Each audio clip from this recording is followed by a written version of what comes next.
तो types of chemical reaction को समझने के बाद on the basis of speed of reaction हम लोग टाइप्स ऑफ केमिकल रिएक्शन समझ चुके हैं। और उसको समझने के बाद हम लोग जो नेक्स्ट टॉपिक स्टार्ट करेंगे वो हमारा नेक्स्ट टॉपिक होगा रेट ऑफ रिएक्शन।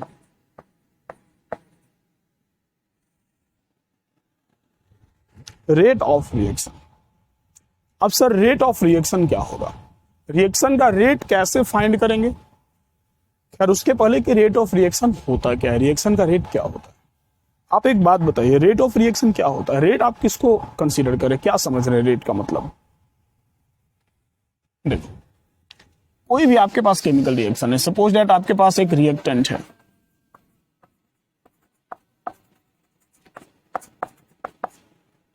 और इस रिएक्टेंट से आपको एक प्रोडक्ट मिल रहा है, क्लियर है ना। और हम बोलते हैं कि ये जो रिएक्शन है ये रिएक्शन कंप्लीट होने में 10 मिनट का समय लेता है, कंप्लीट होने में। मतलब ये ऐसा तो नहीं है कि बस रिएक्टेंट लाए प्रोडक्ट बन गया, वो धीरे धीरे धीरे धीरे करके 10 मिनट के अंदर कंप्लीट हो रहा है। और हम बोलते हैं कि बताइए इस रिएक्शन का रेट क्या हो। क्लियर है, इस रिएक्शन का रेट क्या होगा। तो देखो सीधा सा बात है, आप एक बात जानते हैं, क्या जानते हैं सर, जब हम रिएक्टेंट को रिएक्शन में पार्टिसिपेट करवाएंगे, आपको हम एक बात और क्लियर करते चलें, इस टॉपिक को बहुत अच्छे से समझने के लिए आपको एक बार क्लास 11th के केमिकल इक्विलिब्रियम का laws of mass action topic पढ़ लेना चाहिए। अगर आपने 11th हमसे पढ़ा है तो आप एक बार मेरा लॉज ऑफ मास एक्शन का टॉपिक 11th का पढ़ लें, केमिकल इक्विलिब्रियम का। और अगर आपने हमसे 11th नहीं पढ़ा है तो जहां से भी पढ़ा है वहां से पढ़ लें। और अगर अवेलेबल नहीं है तो भी टेंशन नहीं लेना है, साथ साथ चलें, समझ में आ जाएगा। क्लियर है, सारा ऑप्शन अवेलेबल है, टेंशन नहीं लेना। तो देखो रिएक्शन क्या होगा, जब ये रिएक्टेंट रिएक्शन में पार्टिसिपेट करेगा तो आपको पता है कि जब रिएक्टेंट से प्रोडक्ट बनता है तो इस रिएक्टेंट का जो कंसंट्रेशन है, जो क्वांटिटी है, वो कम होता चला जाता है और जो प्रोडक्ट का क्वांटिटी है वो बढ़ता चला जाता है। बोलो सर ऐसा क्यों। ऐसा इसलिए कि भाई जो प्रोडक्ट बन रहा है वो रिएक्टेंट से ही ना प्रोडक्ट बन रहा है, ये रिएक्टेंट ही प्रोडक्ट में कन्वर्ट हो रहा है ना। तो जैसे जैसे रिएक्टेंट का क्वांटिटी कम होता जाएगा वैसे वैसे प्रोडक्ट का क्वांटिटी बढ़ता जाएगा, चलेगा। तो टाइम के अकॉर्डिंग रिएक्टेंट और प्रोडक्ट के कंसंट्रेशन में जो चेंजिंग आता है उसी को बोला जाता है रेट ऑफ रिएक्शन। फिर से सुनो, ध्यान से सुनो, रेट ऑफ रिएक्शन का सीधा सा मतलब है change in concentration versus time. Time के अकॉर्डिंग रिएक्टेंट और प्रोडक्ट के कंसंट्रेशन में जो चेंजिंग आएगा उसी को कहा जाएगा रेट ऑफ रिएक्शन। मतलब क्या सर, तो मतलब ये कि हम सिंपली रेट ऑफ रिएक्शन को डिफाइन करना चाहेंगे। हम सिंपली रेट ऑफ रिएक्शन को डिफाइन करना चाहेंगे कि rate of reaction is equal to change in concentration by change in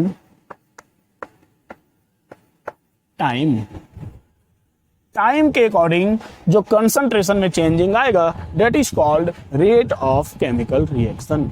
मतलब सर, मतलब ये कि अगर हम इसको इन शॉर्ट डिफाइन करना चाहें तो हम लिखेंगे delta X by delta T. और हम एक्स को कंसीडर कर ले रहे हैं कंसंट्रेशन। किसका कंसंट्रेशन सर, रिएक्टेंट का या प्रोडक्ट का। तो हम बोलेंगे कि दोनों में से किसी का। बोलो सर ऐसा क्यों, दोनों में से किसी का कंसंट्रेशन चेंज कैसे होगा। तो भाई सिंपल सी बात है, जितना रिएक्टेंट कम होगा उतना ही प्रोडक्ट बनेगा। जितना रिएक्टेंट का कंसंट्रेशन कम होगा इसका मतलब कि उतना प्रोडक्ट बनकर तैयार हो गया है।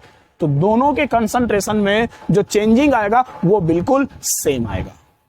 जितना इसका कंसंट्रेशन डिक्रीज करेगा उतना ही प्रोडक्ट का कंसंट्रेशन इंक्रीज करेगा। मतलब हम ये बोलना चाहते हैं कि हम इसको और अच्छे से अगर डिफाइन करना चाहें तो हम ऐसे लिखेंगे, हम लिखेंगे change in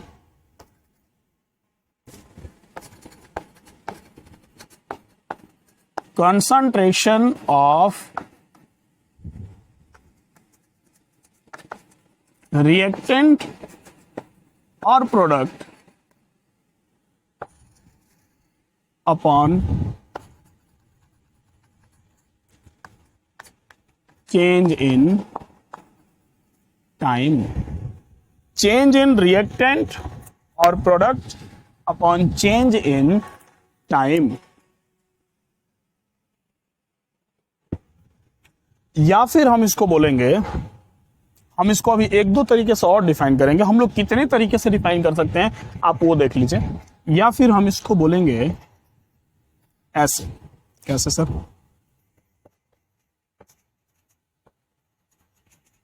increase in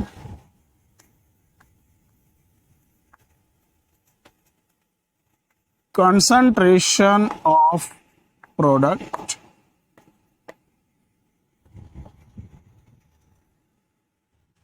by change in time। चलेगा? या फिर हम इसको बोल सकते हैं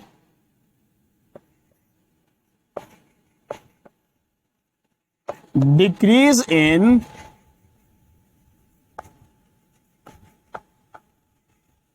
concentration of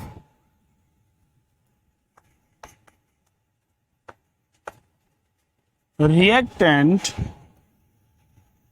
by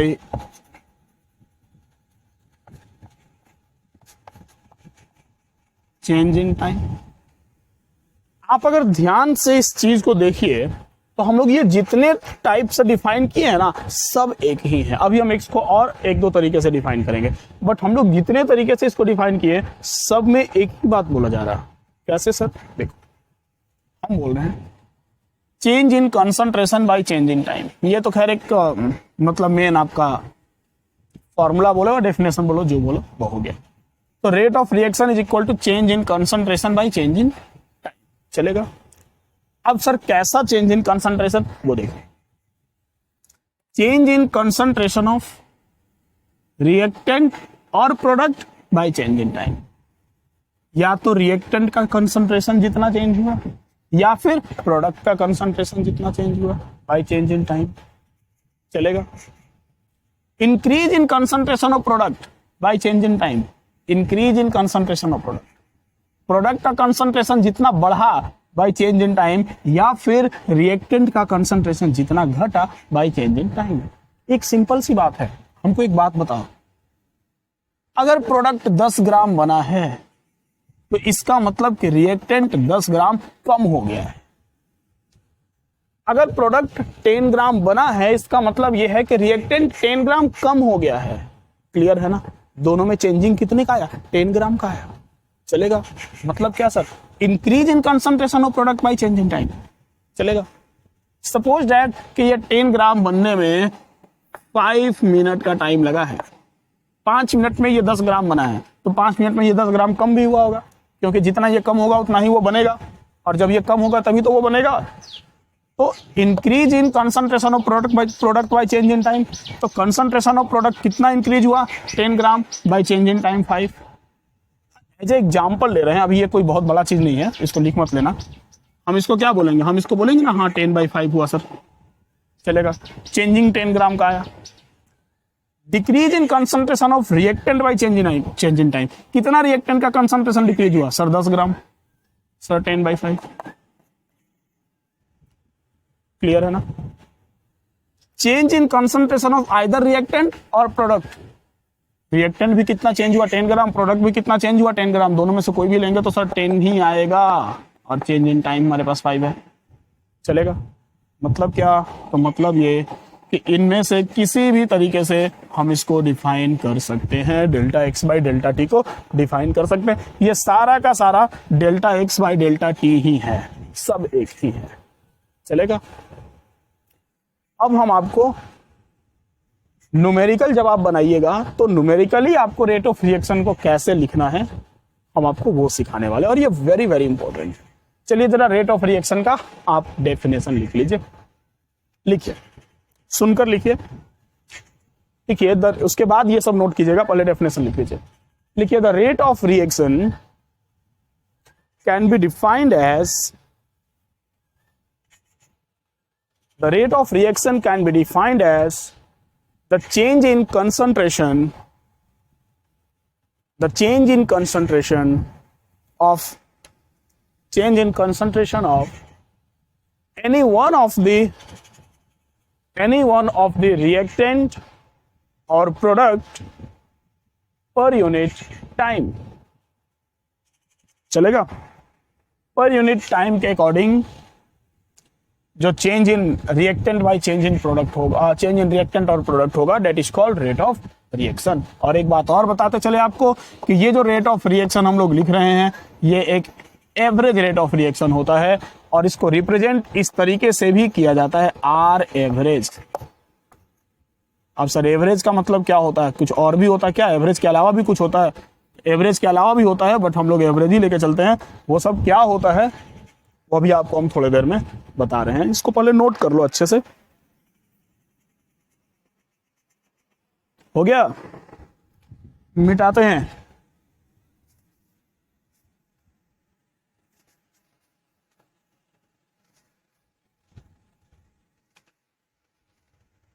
अब देखो, इंस्टेंटेनियस और एवरेज के बारे में हम बात कर रहे थे। जरा समझो कि इंस्टेंटेनियस और एवरेज रेट ऑफ रिएक्शन क्या होता है। देखो, वैसे आपको हर जगह जरूरत एवरेज का है, इंस्टेंटेनियस का कोई जरूरत नहीं है, क्लियर है। बट हमारे पास दो तरह का रेट ऑफ रिएक्शन होता है, एक होता है इंस्टेंटेनियस रेट ऑफ रिएक्शन और एक होता है average rate of reaction. Average rate of reaction तो हम लोग पढ़ ही रहे हैं अभी, उसी को एवरेज रेट ऑफ रिएक्शन बोलते हैं। तो पूरा चैप्टर में ही डिस्कस करना है। देखो, इंस्टेंटेनियस क्या होता है? जैसे सपोज दैट अभी हम लोग बात कर रहे थे कि रिएक्शन 10 मिनट में कंप्लीट हुआ, ठीक है। तो ऐसा तो नहीं है ना कि रिएक्शन का रेट 10 मिनट पूरा कांस्टेंट चला होगा। एक छोटा सा एग्जांपल लेते हैं। सपोज दैट कि आप बाइक चला रहे हैं, ठीक है, और आप कहीं 10 किलोमीटर का आप डिस्टेंस ट्रेवल कर रहे हैं, ठीक है। तो आप जो 10 किलोमीटर का डिस्टेंस ट्रेवल कर रहे हैं, तो आप अपने डेस्टिनेशन पर जब पहुंचिएगा तो आपका इनिशियल और फाइनल जब आप ओवरऑल मेजर कीजिएगा तो आप जो अपना स्पीड निकालिएगा बाइक का, वो क्या होगा? वो एवरेज होगा कि हाँ, हम एवरेज 40 किलोमीटर पर आवर्स के अकॉर्डिंग चले हैं। बट क्या आप हर जगह 40 किलोमीटर पर आवर्स ही थे? नहीं ना। कहीं चौक चौराहा आया होगा, मुड़ाए होंगे तो स्लो किए होंगे, कहीं रोड खाली मिल गया होगा तो एक्सीलेटर ले लिए होंगे, पूरा दबा के एकदम लहरिया कट मार के ले जा रहे होंगे, क्लियर है ना। तो आपका स्पीड हर जगह डिफरेंट हो सकता है। तो अगर किसी इंस्टेंट टाइम में डिस्कस करना हो ना, हम बोलते हैं पूरा 10 मिनट के रिस्पेक्ट में अगर हम चेंजिंग देखें तो वो एवरेज हो गया, चलेगा। लेकिन अगर इंस्टेंट हम बोले कि बताइए 5 मिनट 32 सेकेंड पर उसका क्या रेट था, तो वो एट अ इंस्टेंट टाइम हो गया। तो उसको हम लोग क्या बोलते हैं? Instantaneous rate of reaction. तो rate of reaction at instant time is instantaneous rate of reaction, and overall reaction का स्टार्टिंग से लेकर रिएक्शन के एंड होने तक का जो हम लोग एवरेज निकालते हैं, that is average rate of reaction. जो रेट निकालते हैं वो एवरेज रेट ऑफ रिएक्शन। ये क्लियर हो गया होगा आपको, चलेगा। देखो, हम लोग बात कर रहे थे, क्या बात कर रहे थे सब? हम लोग बात कर रहे थे कि हम लोग इसको न्यूमेरिकली कैसे रिप्रेजेंट करेंगे। तो देखो, इसको न्यूमेरिकली कैसे हम लोग रिप्रेजेंट करेंगे। इसको न्यूमेरिकली रिप्रेजेंट करने का तरीका सीखो। हम इसको बोलेंगे, जैसे हम एक बार यहां जरा रेट ऑफ रिएक्शन का जो फॉर्मूला लेकर चल रहे हैं वो हम लिख दें। तो rate of reaction is equal to हम लोग क्या लेके चल रहे हैं, तो हम लोग लेके चल रहे हैं change in concentration by change in time. मतलब अगर हम सिंबॉलिकली रिप्रेजेंट करना चाहें तो delta X by delta T. और बेटर तरीके से रिप्रेजेंट करना हो तो एक काम जरूर करना, क्या करना, कंसंट्रेशन का साइन जरूर दे देना। आपको पता है स्क्वायर ब्रैकेट का मतलब कंसंट्रेशन होता है, ठीक है, ये एक बहुत परफेक्ट रिप्रेजेंटेशन हो जाता है। अब देखो हम इसको लिखेंगे, क्या लिखेंगे सर, अगर हम ऐसा थ्योरेटिकली लिखना चाहें, देखो एक बात हम बोल दें, आप जरा कंसंट्रेट होकर पढ़िएगा। ये सारा टॉपिक देखने में तो इजी है बट दिमाग से उतर सकता है, इसलिए थोड़ा कंसंट्रेट होकर पढ़िएगा, ठीक है। पढ़ लीजिए, एकदम 100% क्लियर हो जाएगा। आगे इस चैप्टर में आपको कहीं कोई प्रॉब्लम नहीं होगा अगर इसको अच्छे से समझ जाते हैं, ठीक है।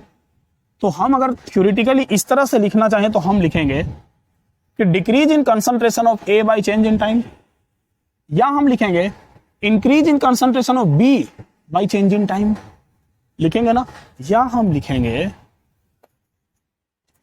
रेट इज इक्वल टू, या फिर ऐसे R average rate of reaction is equal to concentration of change in concentration of A by change in time, और इसके आगे हम लगा देंगे एक नेगेटिव साइन, या फिर हम लिखेंगे R average is equal to change in concentration of B by change in time, और इसके आगे हम लगा देंगे पॉजिटिव का साइन। बोलो सर ये तो लोचा हो गया। क्या लोचा हो गया भाई? सर यहां तक तो सब ठीक था सर, ये साइन क्या पॉजिटिव और निगेटिव लेकर आप चले आए? सर गलत बात है। नहीं, गलत बात नहीं है, यही सही बात है, अच्छे से समझो। ये जो निगेटिव और पॉजिटिव साइन है ना, एक बात आपको बता दें कि कंसंट्रेशन का इंक्रीज डिक्रीज ये निगेटिव हो सकता है बट रेट कभी भी निगेटिव नहीं होता है। आपको भी पता है, ये सब हम लोग स्पीड का, वेलोसिटी का, टाइम का बात कर रहे हैं, ये सब चीजें कभी निगेटिव नहीं होती है। क्लियर है ना? तो रेट ऑफ रिएक्शन निगेटिव तो कभी होता ही नहीं है, तो इसलिए इस निगेटिव का टेंशन ही छोड़ दो। सर कैसे छोड़ दें, इसका मतलब तो समझाइए। देखो ये जो निगेटिव और पॉजिटिव साइन आपको यहां दिख रहा है ना, where negative and positive sign क्या रिप्रेजेंट कर रहा, represents decrease and increase in concentration of reactant and product respectively। ओहो सर ये बात था, हाँ यही बात था। ये जो निगेटिव और पॉजिटिव साइन है ना, ये निगेटिव और पॉजिटिव साइन सिर्फ और सिर्फ डिक्रीज और इंक्रीज को शो कर रहा है। निगेटिव लगा दिए मतलब उतना माइनस हो गया, उतना एक कम हो गया, ठीक है। अब उतना बचा नहीं, निगेटिव लगा दिए मतलब उतना उसमें से माइनस कर दिए, समझ गए बात को। पॉजिटिव मतलब ये उतना बढ़ गया, इंक्रीज कर गया, जितना था उसमें इतना प्लस हो गया, या नहीं था तो इतना बढ़ गया, समझ गए बात को। तो ये निगेटिव और पॉजिटिव साइन जो है, it only represents increase and decrease in concentration of reactant and product. चलेगा? चलेगा सर, बहुत अच्छा बात है। चलो हम एक दो रिएक्शन थोड़ा बड़ा बड़ा लेते हैं, क्योंकि अभी ये कुछ खास नहीं समझाए हैं, अभी हमको इसमें बहुत ज्यादा समझाना है। आप इसको नोट कीजिए। हो गया? देखो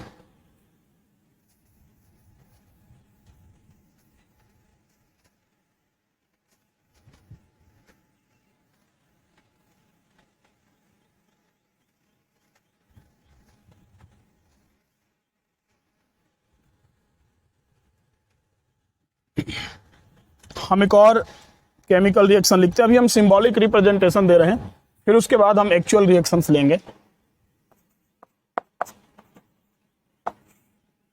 इस बार हम दो रिएक्टेंट लिए हैं A प्लस बी, और इससे हम दो प्रोडक्ट बना रहे हैं C+D। ठीक है, देखो अब हम लोग इसका रेट लिखेंगे।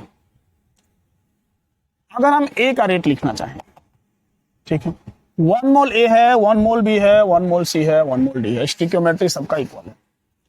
अगर हम A का रेट लिखना चाहें तो हम क्या लिखेंगे? चलो इन सबके रेट्स को हम लोग लिखें। तो हम A का रेट लिखेंगे delta A by delta T। चलेगा? बोलो सर गलत बात। कैसे गलत बात? सर निगेटिव कौन लगाएगा? रिएक्टेंट वाला कम होता है ना, तो इसके आगे निगेटिव लगाना पड़ेगा। चलेगा? ये इक्वल होगा concentration of delta B by delta T। यहां भी निगेटिव लगाना पड़ेगा। बोलो सर इक्वल कैसे होगा? बिल्कुल इक्वल होगा। किसी रिएक्टेंट, किसी भी रिएक्शन में सारे रिएक्टेंट और प्रोडक्ट का जो रेट होता है वो इक्वल होता है। क्लियर है ना? जो हम लोग यहाँ 1 2 3 लगाते हैं ना, वो स्टिक्योमेट्री सिर्फ बैलेंसिंग के लिए लगाते हैं। चलेगा? बाकी रेट सबका इक्वल होता है। जिस रेट से A कम होगा उसी रेट से B भी कम होगा, जिस रेट से C बनेगा उसी रेट से D भी बनेगा। ये बात ध्यान में रखना। तो delta A by delta T is equal to negative में हो गया delta B by delta T, और ये किसके इक्वल हो जाएगा? सर ये इक्वल हो जाएगा plus concentration of delta C by delta T is equal to plus change in concentration of D by delta T। समझ में आया? ये सब रेट इक्वल है। जितना A कम हो रहा उतना ही B कम हो रहा, जितना C बन रहा उतना ही D बन रहा, जितना A कम हो रहा उतना C बन रहा, जितना A कम हो रहा उतना D बन रहा, जितना B कम हो रहा उतना ही C बन रहा, और जितना B कम हो रहा उतना ही D बन रहा। सबका रेट क्या है? तो सबका रेट बिल्कुल इक्वल है। किसी केमिकल रिएक्शन में सारे रिएक्टेंट और प्रोडक्ट का जो रेट होता है वो रिएक्टेंट और प्रोडक्ट का रेट इक्वल ही होता है। हम जब भी लिखेंगे तो उनको इक्वल करके लिखेंगे। चलेगा? जैसे हम अगर यहाँ कोई स्टिक्योमेट्रिक कोफिशिएंट लगा दें, मतलब सर क्या बोल रहे हैं? देखो मतलब हम क्या बोल रहे हैं वो देखो। N2 प्लस 3H2 और हम इससे बना रहे हैं 2NH3। चलेगा? सब गैसियस रिएक्शन है। अब यहाँ आप लिख सकते हैं, नहीं भी लिख सकते, अभी इसका हम लोग को काम नहीं है। तो N2 प्लस 3H2 से हम 2NH3 बना रहे हैं। ठीक है, और हमको इसका रेट लिखना है। तो देखो हम इसका रेट कैसे लिखेंगे, जरा ध्यान से देखना। अब मेन समझने वाला जो पॉइंट है ना बाबू, यहीं पर है। देखो हम लिखेंगे minus delta concentration of N2 by delta T, change in concentration of nitrogen by change in time, या decrease in concentration of nitrogen by decrease in time। अब सर यहां पर सबसे पहला पॉइंट, जब आप इसको 1 मोल के रिस्पेक्ट में लिख रहे हैं तो इन सारे रिएक्टेंट और प्रोडक्ट के रेट को भी आपको 1 मोल के रिस्पेक्ट में ही लिखना होगा। समझ रहे हैं बात को? कैसे सर? ये 1 मोल रिएक्ट कर रहा तो ये 3 मोल कर रहा, और ये 2 मोल बन रहा है। बट जब आप रेट लिखें, तो जब आप इसका रेट 1 मोल के रिस्पेक्ट में लिखें तो इसका भी रेट इसके 1 मोल के रिस्पेक्ट में लिखेंगे। मतलब सर, मतलब ये कि हम यहां लिखेंगे negative 1/3 change in concentration of H2 by change in time. कुछ क्लियर हुआ? ध्यान से देखो, ये इसके रिस्पेक्ट में, ये 1 मोल के रिस्पेक्ट में है इसके लिए, और ये भी 1 मोल हो गया किसके रिस्पेक्ट में? इसके रिस्पेक्ट में। 3 मोल H2 था, हम 3 का 1/3 पार्ट ले लिए, तो ये भी इसके रिस्पेक्ट में, ये भी क्या हो गया? 1 हो गया। चलेगा? सबको अगर आप इसको 1 के रिस्पेक्ट में लिख रहे हैं तो इसको भी 1 के रिस्पेक्ट में ही लिखना होगा। तो सर अगर हम इसको लिखेंगे तो इसको हम क्या लिखेंगे? तो इसके रिस्पेक्ट में 1 क्या होगा? 2 के रिस्पेक्ट में 1 क्या होगा? तो सर प्लस दे रहे हैं क्योंकि ये प्रोडक्ट है, 1/2 concentration of NH3 by change in time। यहीं पर आकर बच्चा लोग को सबसे ज्यादा कंफ्यूजन होता है। तो आपको ये कंफ्यूजन नहीं होना चाहिए। आप रिवाइंड करके बैक करके देखेंगे, लेकिन देखेंगे, वीडियो को डाउनलोड करके रख लेंगे। अब तो आप में डाउनलोड का ऑप्शन आ गया है। जिनके पास डाउनलोड का ऑप्शन नहीं आया, हमको फोन करना, बताएंगे क्या करना है। तो ये आप इसके रिस्पेक्ट में 1/2 कितना हुआ, 1 हुआ। इसके रिस्पेक्ट में, इस 3 मोल के रिस्पेक्ट में 1/3 कितना हुआ, 1 हुआ। और इस 1 मोल के रिस्पेक्ट में ये कितना हुआ, 1 हुआ। तो ये तीनों का रेट क्या हो गया, इक्वल हो गया। तो हम जब भी रेट को लिखेंगे ना, तो हम रेट को हमेशा इक्वल करके लिखेंगे। समझे बात को, क्लियर हो रहा। अभी हम इसको और अच्छे से समझाते हैं। हम कुछ और भी केमिकल रिएक्शन देते हैं और हम उसको समझाने का आपको कोशिश करते हैं। चलेगा? जैसे देखो, जैसे ये देखो, SO2 प्लस O2 और इससे बना रहे हैं SO3।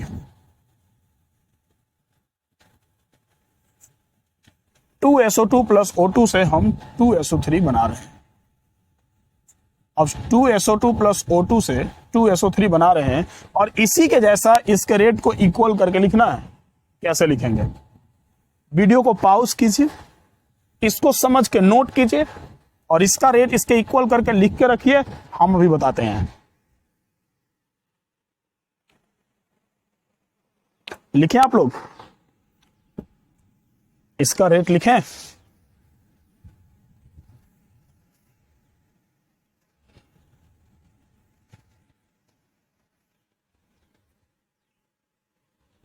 देखो,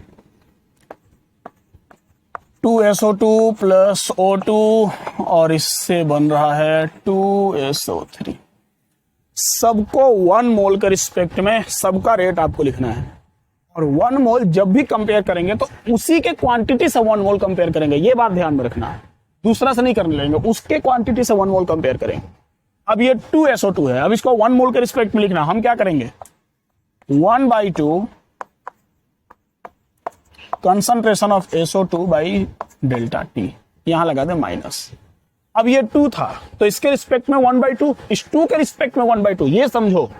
तो इस 2 के रिस्पेक्ट में 1/2 मतलब कितना, 1। इसके रिस्पेक्ट में हाफ मतलब कितना, 1। सिंपल सी बात है। तो ये 1 मोल के रिस्पेक्ट में हो गया। इज इक्वल टू, इसका आपने क्या लिखा, तो सर इसको सीधा सीधा रहने दीजिए सर, ऐसे ही।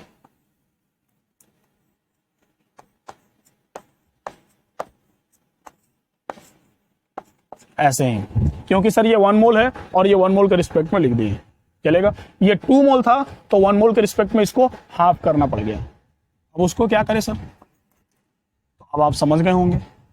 इसमें भी क्या हो जाएगा, plus 1/2 delta concentration of SO3 by delta T, चलेगा। इस 2 के रिस्पेक्ट में हाफ मतलब 1, इस 1 के रिस्पेक्ट में 1 मतलब 1, इस 2 के रिस्पेक्ट में हाफ मतलब कि 1। सबका रेट ऑफ रिएक्शन इक्वल हो गया, चलेगा। ऐसे आपको रेट ऑफ रिएक्शन लिखना है। ऐसे देखो,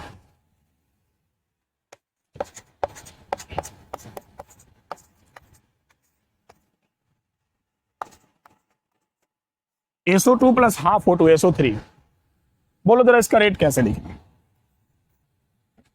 बोलो बोलो, क्या बोलो सर। ये 1 मोल है, ये हाफ मोल है, ये 1 मोल है। और सर 1 मोल के रिस्पेक्ट में ही 1 मोल कंसीडर करके लिखना है। देखो, minus change in concentration of SO2 by change in time equal to half है।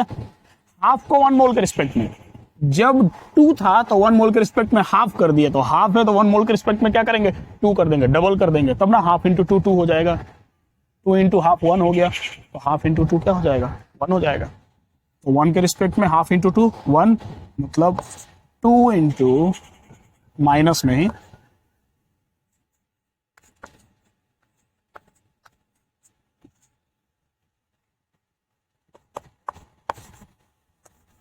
बाई चेंज इन टाइम, चलेगा। 1 के रिस्पेक्ट में ये 1 मोल ही है, लेकिन हाफ के रिस्पेक्ट में 2 मोल लिए, मतलब क्या लिए, 1 मोल लिए, चलेगा। और इसका तो sir simply plus change in concentration of SO3 by change in time. हो गया सर, हो गया सर, रहने दीजिए सर, हो गया, चलेगा। इस तरह से रेट लिखा जाता है। नोट करो जरा, तेजी से नोट करना, समझ समझ के, तेजी से मत करो, समझ समझ के करो करो।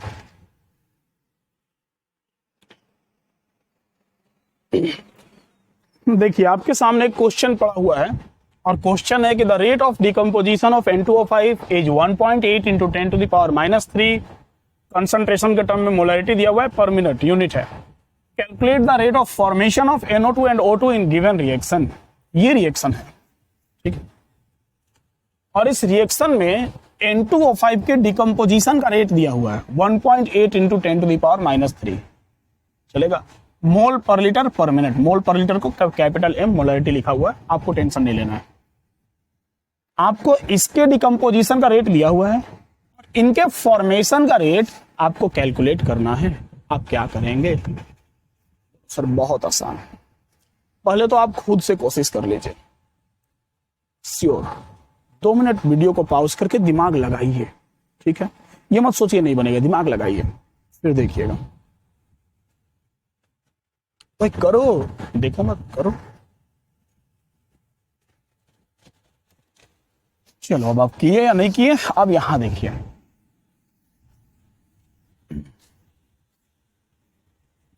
आपको क्या दिया हुआ है?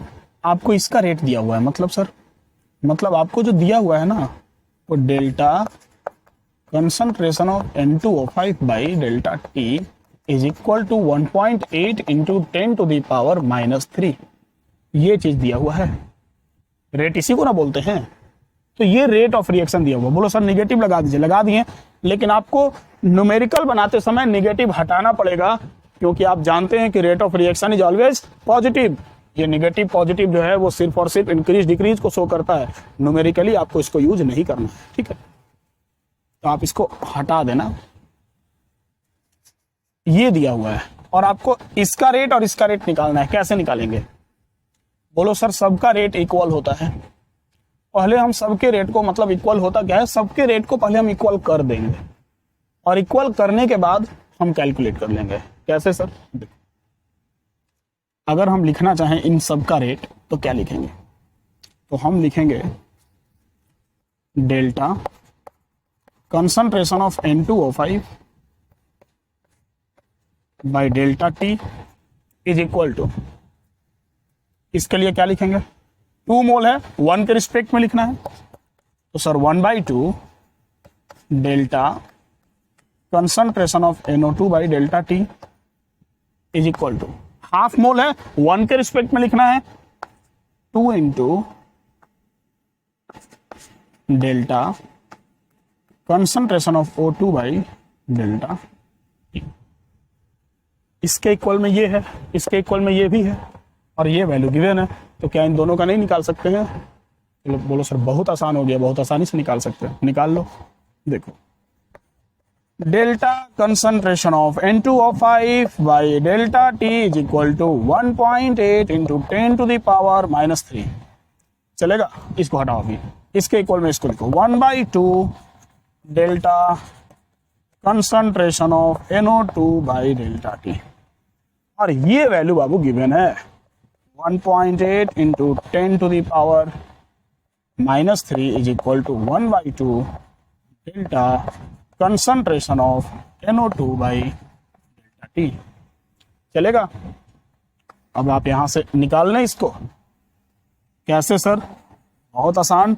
Delta concentration of NO2 by delta T is equal to, ये 1/2 इंटू दिस है, ये इधर जाएगा तो ये 2 मल्टीप्लाई हो जाएगा, 2 into 1.8 into 10 to the power -3। मतलब सर सीधा सीधा क्या आ गया? 2 8 16, 2 1 2 and 1 3, 3.6 into 10 to the power -3 mole पर लीटर पर मिनट। क्लियर हुआ? अब आपने इसके इक्वल इसको कर दिया, तो इसके इक्वल इसको भी कर दो यार, बहुत आसान है, और कैलकुलेट कर दो। मतलब सर, मतलब ये कि delta concentration of N2O5 by delta T is equal to क्या हो जाएगा? बोलो बोलो सर, ये वाला, ये 2 into delta concentration of O2 by delta T, ये वैल्यू आपको गिवन है, मतलब 1.8 into 10⁻³ is equal to 2 into delta concentration of NO2 by delta T। तो यहां से निकाल लो डेल्टा कंसंट्रेशन, NO2 नहीं sorry O2, concentration of O2 by delta T is equal to क्या हो जाएगा, डिवाइड हो जाएगा 1/2 इंटू 1.8 इंटू 10⁻³ मतलब सर, मतलब 0.9 इंटू 10⁻³ मोल पर लीटर पर मिनट। That's all. अभी हम आपको इससे रिलेटेड और भी क्वेश्चन करवाएंगे, बट इससे रिलेटेड क्वेश्चन के लिए आपको नेक्स्ट लेक्चर का वेट करना पड़ेगा। ये 2 लेक्चर हम लोग कंटिन्यू किए, आप इसको नोट कर लीजिए और पीछे के दोनों लेक्चर को बहुत अच्छे से रिवीजन कीजिए, आगे के लेक्चर्स को समझने के लिए बढ़िया से रिवीजन कीजिए। क्लियर है ना? और एक बात और याद दिलाते चलें कि बच्चों, आपके ऐप में डाउनलोडेबल कोर्स अवेलेबल है, वैसे वीडियोज अवेलेबल है, ये सारे वीडियोज अवेलेबल है जो आप देख रहे हैं, जिसको डाउनलोड किया जा सकता है, बट वो आपके बैच से थोड़ा अलग है। उसके लिए आपको हमको कॉल करना पड़ेगा और कोई उपाय नहीं है। तो एक बार अपने सर से बात कर लीजिए, वैसे आपको पता नहीं मन करता है कि नहीं, बट एक बार आप अपने सर से जरा बात कर लीजिए, ठीक है? तब प्रॉब्लम सॉल्व हो जाएगा। मिलते हैं नेक्स्ट लेक्चर में।